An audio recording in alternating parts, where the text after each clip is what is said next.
살아있는 사람 치고 겉으로 보기에 다른 사람이 볼 때 아무리 위대하고 많은 업적을 이룬 사람이라 할지라도, 경력이 화려하다 할지라도 완벽한 사람은 한 사람도 없습니다.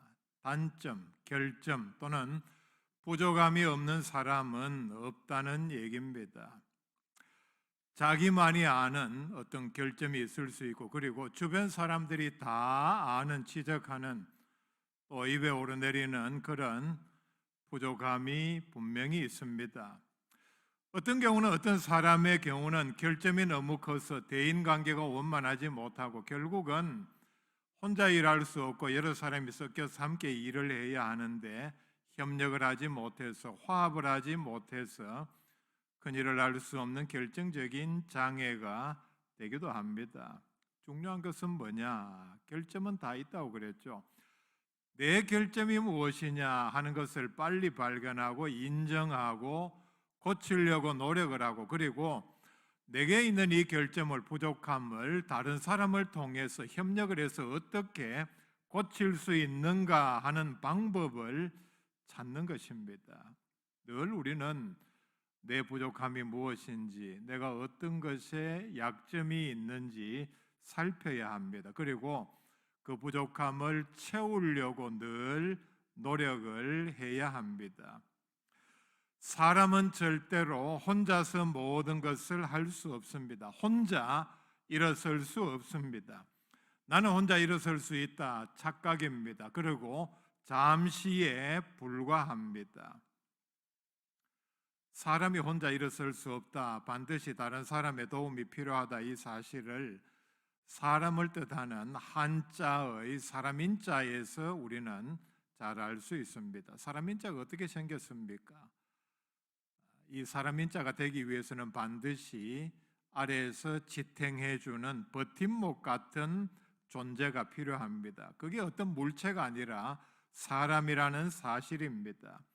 사람은 반드시 서기 위해서, 그리고 온전하게 어떤 존재로 존재하기 위해서, 그리고 일을 하기 위해서는 반드시 버텨주는, 자기를 지탱해주는 어떤 대상이 있어야만 제대로 설 수 있는 존재라는 뜻입니다. 하나님께서 사람을 만드실 때에 그 배경 연유를 창세기 2장 18절에 이렇게 말씀을 합니다. 사람이 혼자 사는 것이 좋지 아니하니 내가 그를 위하여 돕는 배필을 지으리라. 혼자 사는 것이 절대로 좋지 아니하다, 사람을 만드신 하나님의 진단입니다. 뒤에 나오는 24절에 이러므로 남자가 부모를 떠나 그와 그의 아내와 합하여 둘이 한 몸을 이룰지로다.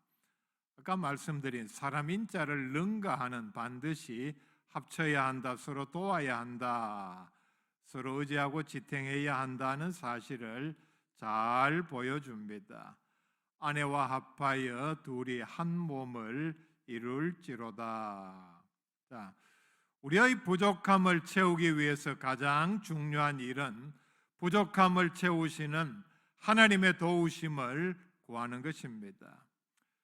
사람이 살아가면서 사람의 도움을 받는 것도 매우 중요합니다. 왜냐하면 모든 사람이 모든 재능과 능력을 가지지 아니했기 때문입니다.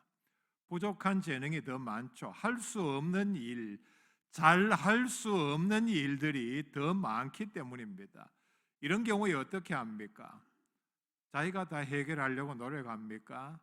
물론 가능합니다. 시간이 더 많이 들고 더 많은 노력을 해야 하고, 그리고 정작 자기가 해야 할 중요한 일을 놓쳐버리고 맙니다.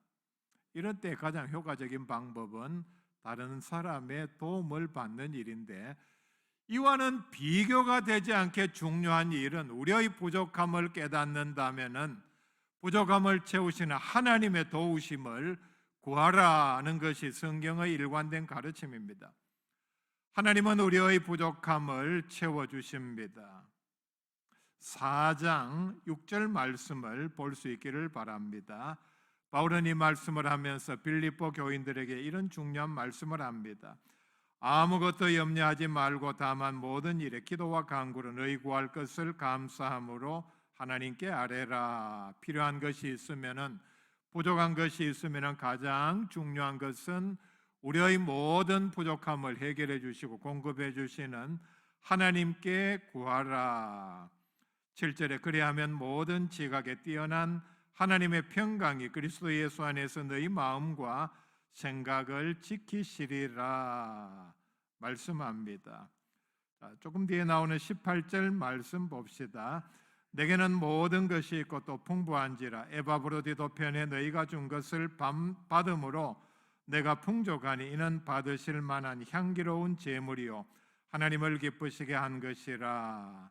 나의 하나님이 그리스도 예수 안에서 영광 가운데 그 풍성한 대로 너희 모든 쓸 것을 채우시리라. 바울은 로마 감옥 안에서도 하나님께서 자기에게 선교사에게 필요한 모든 물자를 채워주시는 하나님의 위대하심을 체험하고 감옥 바깥에 있는 빌립보 교인들에게 이런 하나님께서도 너희들에게 그 풍성한 대로 너희의 모든 필요한 것을 채우시리라 권면을 합니다.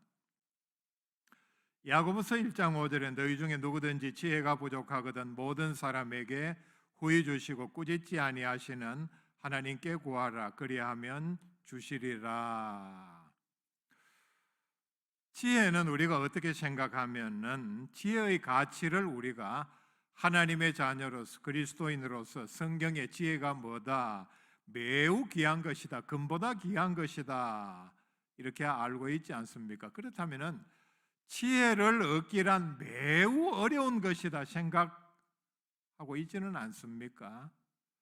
어떻게 우리가 하나님께 구하든 어떻게 하든 다른 것은 구하기 매우 쉬울지 몰라도 지혜는 즉 천성적으로 미련하게 태어났는데 어떻게 지혜롭게 될 수 있다는 말인가? 여러분 절대로 그렇게 생각하지 마십시오. 우리가 보기에 아무리 지혜가 얻기 어려운 것 같이 보여도 미련한 사람이 지혜롭게 되기 어려운 것 같이 보여도 성경은 분명히 약속합니다.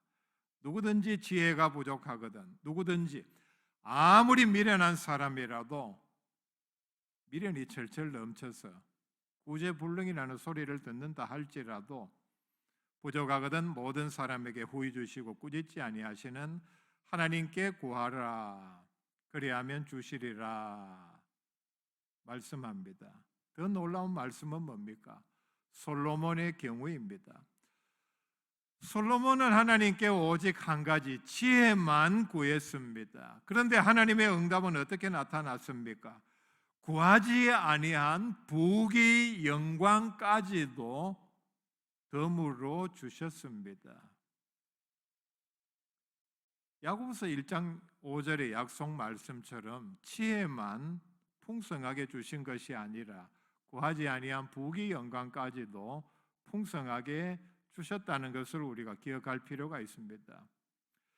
하나님께서는 우리가 성경 전체 역사를 통해서 보면은 한 사람에게 모든 능력을 다 주셔서 그 사람으로 하여금 모든 일을 다 하게 하시지는 않습니다. 모세의 경우를 예를 들어 봅시다. 모세는 정말 위대한 엄청난 능력을 가진 사람입니다. 물론 하나님께서 그에게 능력을 주셔서 이적을 행하게 하셨지만은 모세가 얼마나 많은 이적을 행했습니까? 이적 하나하나가 엄청난 능력이 있어야만 행할 수 있는 이적입니다. 그리고 참 도저히 불가능할 것 같은 이스라엘 백성들을 종살이에서 해방시켜서 광야로 인도하고 그리고 가나안 입구까지 인도한 전무후무한 엄청난 업적을 이루었습니다. 이런 모세를 하나님께서 부르실 때에 모세는 거부합니다. 이유를 이렇게 됐죠. 출애굽기 4장 10절에 나오는 말씀입니다. 나는 하나님의 명령에 순종할 수 없습니다. 왜냐하면 나는 말을 잘 못하기 때문입니다. 모세의 이 말은 단순한 핑계가 아닌 줄로 믿습니다. 핑계였다면 하나님께서 진노하셨겠죠. 한 방 딱 치면서 핑계 대지 마라, 거짓말하지 마라, 네 하기 싫어서 그런 줄 다 알고 있다, 이렇게 말씀하셨을 것입니다. 모세가 왜 이 말을 했습니까? 바로에게 가서 내 백성을 데리고 나오려고 요구하는 과정에서, 아니 자기가 잘 알지 않습니까?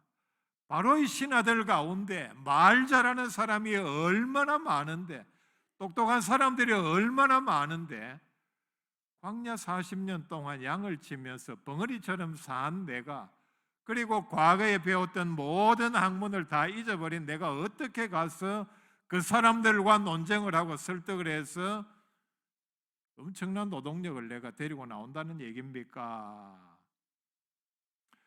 모세의 이 얘기는 당연한 얘기입니다. 근거가 있는 얘기입니다. 이때 하나님께서는 14절 말씀에 이렇게 응답합니다.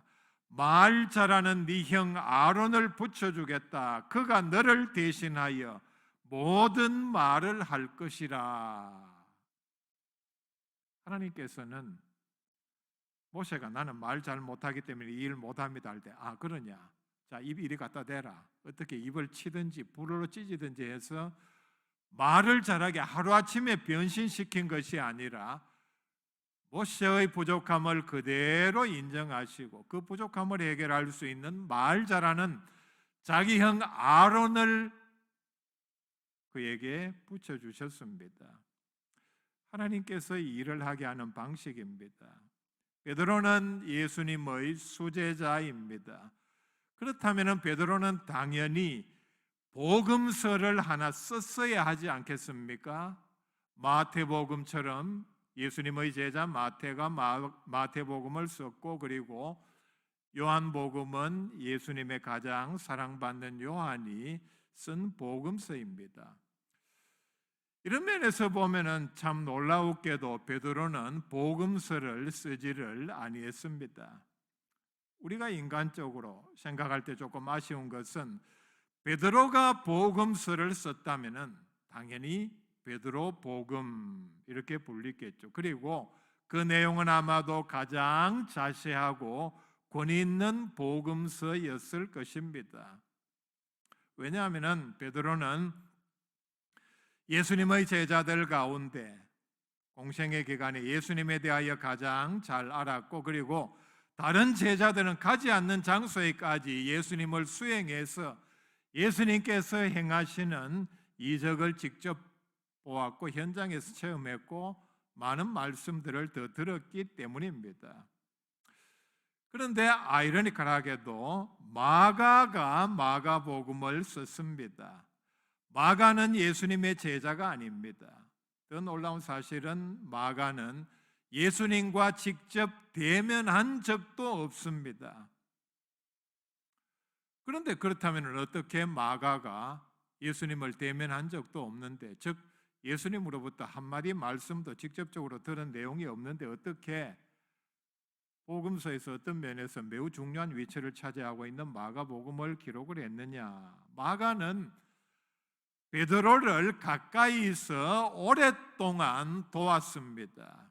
그의 사역을 도우고 그리고 여러 모든 면에서 도왔습니다. 마가가 베드로를 얼마나 열심히 성심껏 도왔으면은 베드로전서 5장 13절 말씀에 마가를 가리켜서 내 아들 마가 이렇게 부를 정도였습니다. 마가가 오랫동안 베드로를 도우면서 예수님에 관하여 들은 모든 것을 바탕으로 해서, 물론 하나님께서 영감을 주심에 기초해서 마가복음을 기록을 했습니다. 그래서 많은 신학자들은 마가복음을 가리켜서 베드로의 복음이라, 즉 베드로의 입김이 가장 강력하게 묻어난 복음이라 이렇게 부릅니다. 바울은 기독교 역사상 가장 위대한 신학자요, 목회자요, 선교사였습니다. 바울의 능력이 얼마나 출중했습니까? 죽은 사람도 살리는 능력을 가지고 있었고, 그리고 전무후무한 셋째 하늘로 이끌려 올라가서 하나님께서 주시는 계시를 들었습니다. 바울이 모든 기록한 하나님의 말씀은 바로 이때에 들은 계시의 말씀에 근거한다고 봅니다. 그런데 참 이런 출중한 사람임에도, 하나님께서 주신 능력이 충만한 사람임에도 불구하고 그의 몸은, 그의 육신은 많은 부족함, 결점들이 있었습니다. 아마 신체가 좀 이렇게 작았고 외모가 볼품이 없었습니다. 그리고 자기 자신도 고린도후서 11장 6절에서 고백한 것처럼 말을 잘 못했습니다. 사도행전에 나타난, 그리고 그가 기록한 내용들을 보면은 엄청난 이 화술, 웅변, 말을 잘하는, 거기에다가 하나님께서 주신 영감까지 더해서 엄청난 카리스마를 가진 말을 잘하는 사도로 우리가 오해할 수 있지만은 말에는 내가 많이 부족하다. 그리고 몸에 심각한 질병이 있었습니다. 아마 많은 신학자들은 눈이 매우 좋지 아니했고 심지어 간질이 있었지 않겠느냐. 자기의 이 질병이 얼마나 고통스럽고 괴로웠으면, 그리고 나아가서 하나님의 일을 하는데 장애가 되었으면, 그는 말씀에 기록하기를 이 병들을 가리켜서 육체의 가시라, 사탄의 사자라, 사탄이 자기를 시기해서 오냐, 너 하나님의 말씀을 전한다고 나한테 이런 고통 한번 당해봐라, 이런 심정으로 찔러준 가시라고 표현을 했습니다. 이런 엄청난 위대한 일을 하는 사도 바울에게 하나님께서는 이 병을, 하나님의 일을 잘할 수 있도록 고쳐주시지 아니하고 의사인 누가를 그의 수행원으로 붙여주어서 돌봐주게 했습니다.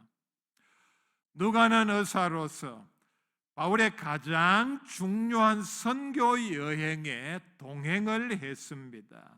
그리고 누가는 역사를 연구하는 역사에 밝은 사람이었고, 그리고 지중해 그 지역, 근동, 그리고 유럽 지역의 지리에 매우 밝은 사람이었습니다.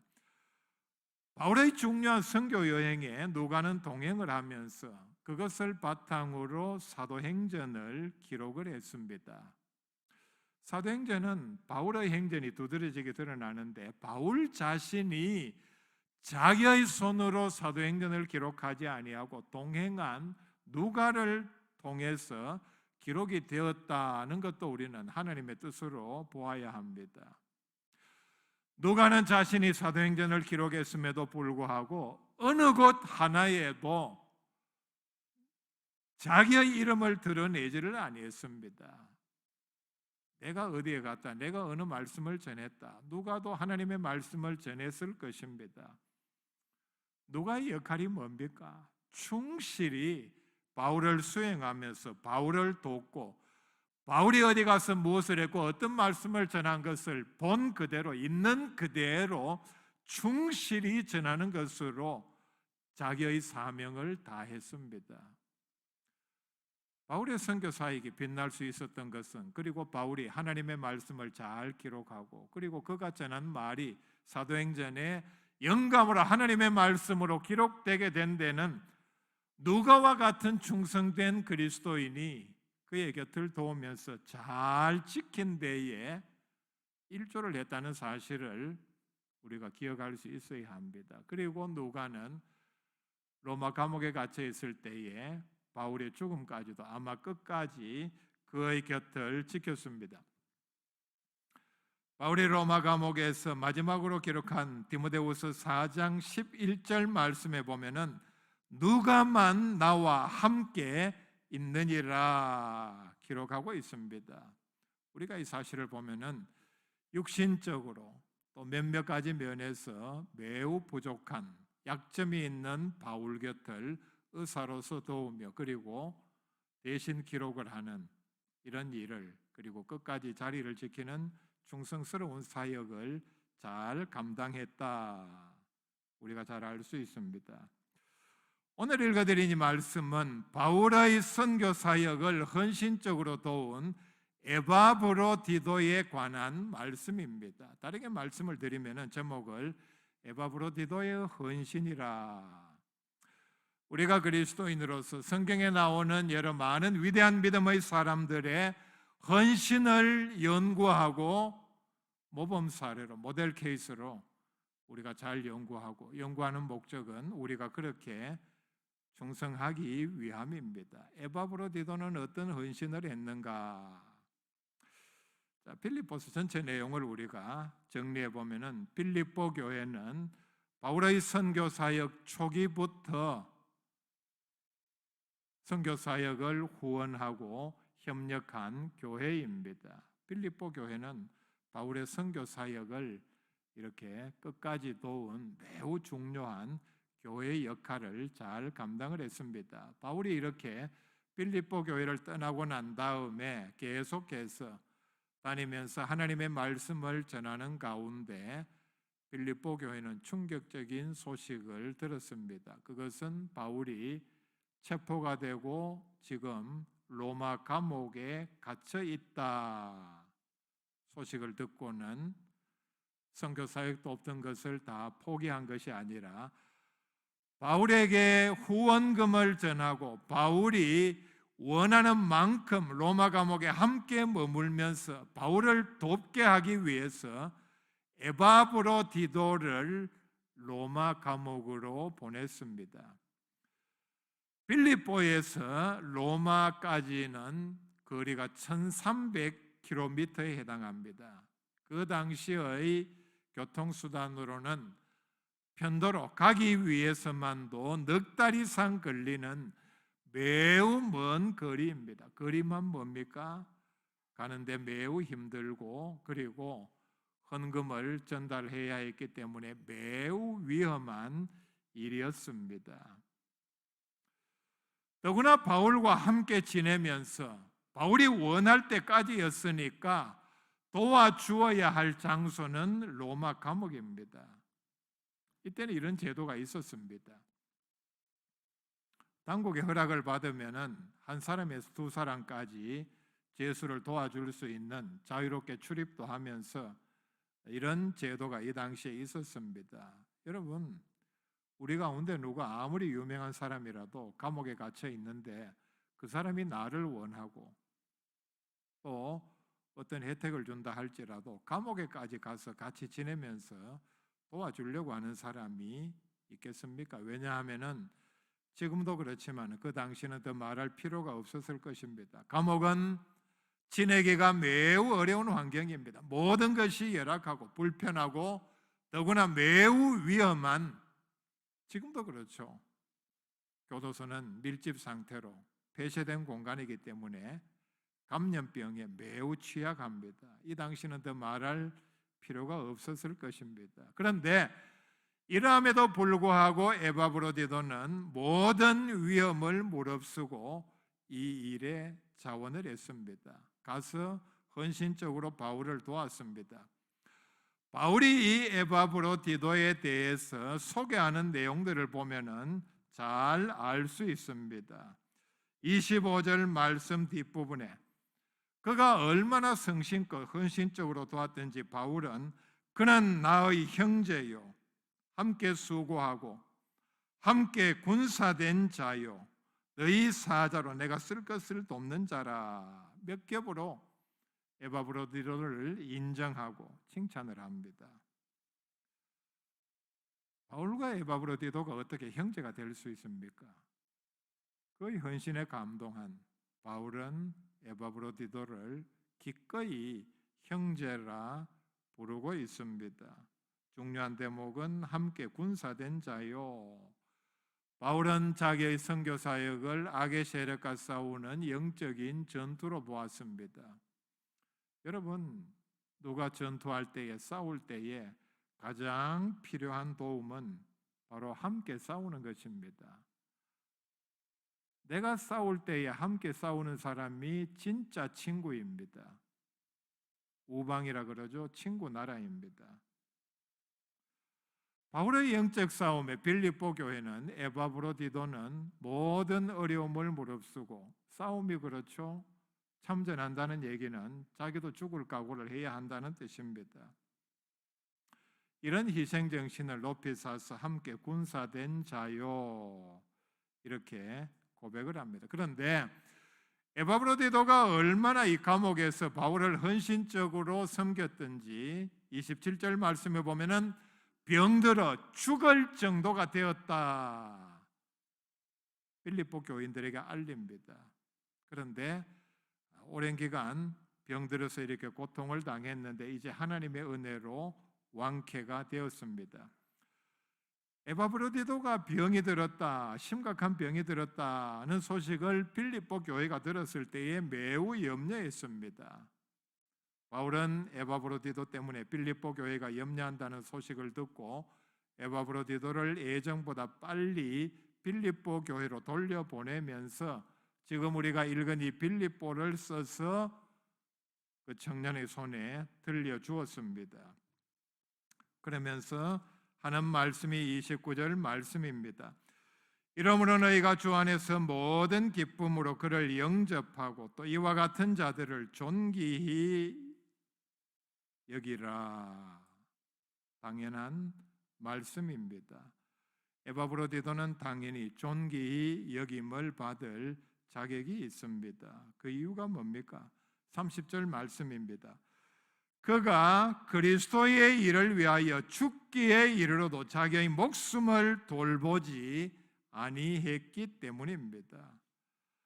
죽기에 이르러도 자기 목숨을 돌보지 아니하고, 하나님의 일을 하는 사람을 돕는 것이 바로 그리스도의 일입니다. 그리스도의 일을 하는 것이 무엇이냐? 내가 독립적으로 할 수 있는 일을 찾지 못한 상황 가운데는 하나님의 일을 하는 사람을 성심껏 돕는 것이 바로 그리스도의 일입니다. 죽기에 이르러도 자기 목숨을 돌보지 아니했다. 원어를 그대로 번역을 하면은 그리스도의 일 때문에 생명을 걸고 죽음에까지 다가갔다, 이렇게 번역할 수 있습니다. 에바브로디도는 그리스도의 일을 위하여 빌립보 교회가 맡겨준 사명을 완수하기 위하여 자기의 생명을 돌보지 아니했습니다. 자기의 생명을 걸었습니다. 감옥에까지 들어갔다는 거기서부터 자기의 생명을 돌보지 아니했습니다. 정말 위대한 희생이요 헌신입니다. 이 희생이 얼마나 위대하고 희생적입니까? 바울이 조금 앞에 나오는 21절에 나오는 말씀을 보면은 잘 알 수 있습니다. 조금 앞에 바울은 이렇게 말씀을 합니다. 그들이 다 자기 일을 구하고 그리스도 예수의 일을 구하지 아니하되, 바울이 어떤 중책을 맡기기 위해서 주변에 있는 사람들을 이렇게 찾아서 알아보니 이 사람이면 되겠다 싶어서 부탁을 하니까 여러 사람에게 그런 과정을 겪었는데, 한결같이 자기 일하느라 바빠서 예수님을 위한 일을 할 생각이 전혀 없음을 보고 한탄하고 책망하는 말씀입니다. 그때 안타까운 마음을 여기에 이렇게 기록을 하고 있습니다. 다 자기 일을 구하고 그리스도인이라고 하면서 그리스도 예수의 일은 구하지 않는다. 오늘 우리의 모습은 아닌지 우리가 돌아보아야 합니다.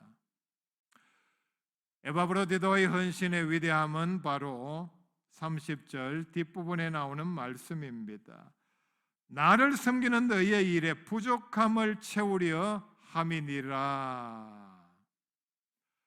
빌립보 교회는 아무리 간절한 마음으로 바울의 선교 사역을 돕기를 원했지만은, 그리고 성심껏 여러 번 헌금을 해서 선교 사역을 돕고 위하여 기도했고 그리고 도왔지만은 1300km라는 거리의 장벽을 극복하기는 매우 어려웠습니다.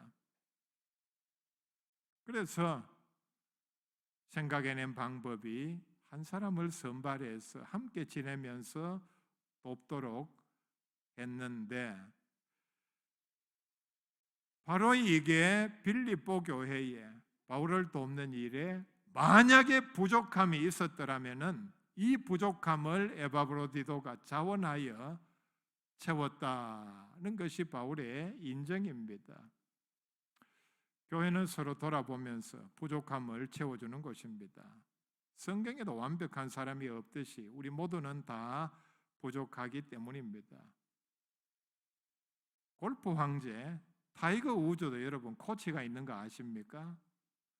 타이거 우즈는 골프 역사상 전무후무한 엄청난 능력과 경력을 기록한 골프 선수입니다. 우리가 생각할 때에 그런 사람에게 무슨 코치가 필요하겠는가?